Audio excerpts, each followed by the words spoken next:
Hello, bachcho, let's read out the question first. A vector r is equally inclined with the coordinate axis if the tip of r vector is in the positive octant and the magnitude of r vector is equals to 6, then r vector is. So यहाँ पर देखिए according to question हमें क्या दे रखा है कि let suppose कि इस तरीके से 3 कोऑर्डिनेट सिस्टम होगा एक्स वाई एंड जेड का, और यहाँ पर कहीं भी तो मैं मान लेता हूँ कि भाई आर वेक्टर है, ठीक है ना। यहाँ पर कहीं भी तो आर वेक्टर है जिसका मैग्नीट्यूड 6 के इक्वल है, और ये पॉजिटिव ऑक्टेंट में, सो पॉजिटिव ऑक्टेंट यानी कि फर्स्ट क्वाड्रेंट ही होगा, ठीक है ना। सो हमें आर वेक्टर का मान क्या होगा वो ज्ञात करना है, यानी कि उसकी पोजीशन वेक्टर फाइंड आउट करनी है। सो स्टार्ट करते हैं हम की कॉन्सेप्ट से which we are going to use here for this question. तो सबसे पहले तो हम बात करेंगे यहाँ पर डायरेक्शन कोसाइंस की, ठीक है ना। So if you remember, so direction cosines वो क्या होते हैं, that will be nothing but L M and N होता है। So L is equals to क्या होता है आर कॉस ऑफ अल्फा, उसी तरीके से M is equals to R cos of beta होता है, और n is equals to r cos of gamma होता है। Now what is alpha, beta and gamma? So ये r vector with respect to x, with respect to y and with respect to z जो angle बना रहा है ये वही होता है alpha beta and gamma. Do remember this. So देखते हैं फिर हम यहाँ सॉल्यूशन से। तो सबसे पहले मैं लिखूंगा डायरेक्शन कोसाइंस, ठीक है। सबसे पहले हम क्या लिखेंगे, direction cosines for the given r vector.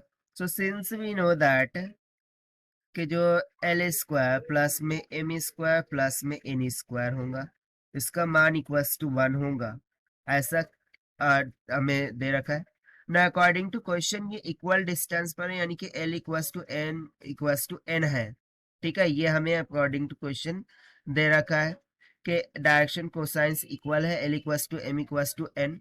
सो यदि मैं सब जगह पर एल रख दूं तो मुझे क्या मिल जाएगा, एल स्क्वायर प्लस में एल स्क्वायर प्लस में L square is equals to 1।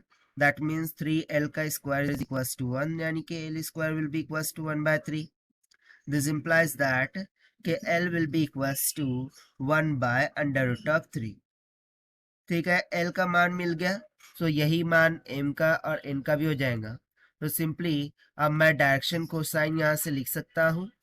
सो यहाँ से डायरेक्शन कोसाइन क्या हो जाएगा, that will be nothing but 1/√3, 1/√3 and 1/√3। सो ये तो हो गया हमारा डायरेक्शन कोसाइंस। ना हमें फाइंड करना था R vector, right. So R vector will be equals to the magnitude of R multiply by the position vector with direction cosine, that is 1/√3 of I cap plus में 1/√3 of J cap plus में 1/√3 of के cap. ये जो हमने निकाल के रखा था डायरेक्शन कोसाइन उससे हमें इसको मल्टीप्लाई करना होगा, बस simple. So magnitude of R हमें दे रखा था 6, सो ये लिख देते हैं 6, और यहाँ से 1/√3 आई का क्या प्लस में 1/√3 जे क्या प्लस में 1/√3 के क्या एज इट इज रहेगा, ठीक है ना। मैं 6 को 3 इंटू अंडर 2 लिख सकता हूँ, राइट। सो उससे होगा क्या, सो बेसिकली देखिए यदि मैं इसको √3 इंटू √3 लिख दूँ और मल्टीप्लाई बाय 2 लिख दूँ तो चल जाएगा, और साथ साथ मैंने यहाँ से कॉमन निकाल लिया 1/√3 को। सो ब्रैकेट में बच जाएगा आई क्या प्लस में जे क्या प्लस में के क्या।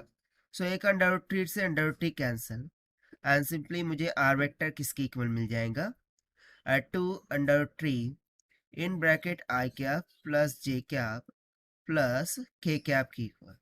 And see, this is what we have asked to find out, and this we have found by using the concept of direction cosines. Now let us take the option. So option D will become correct. So this is the required solution. I hope you understood well. Best of luck. Thank you.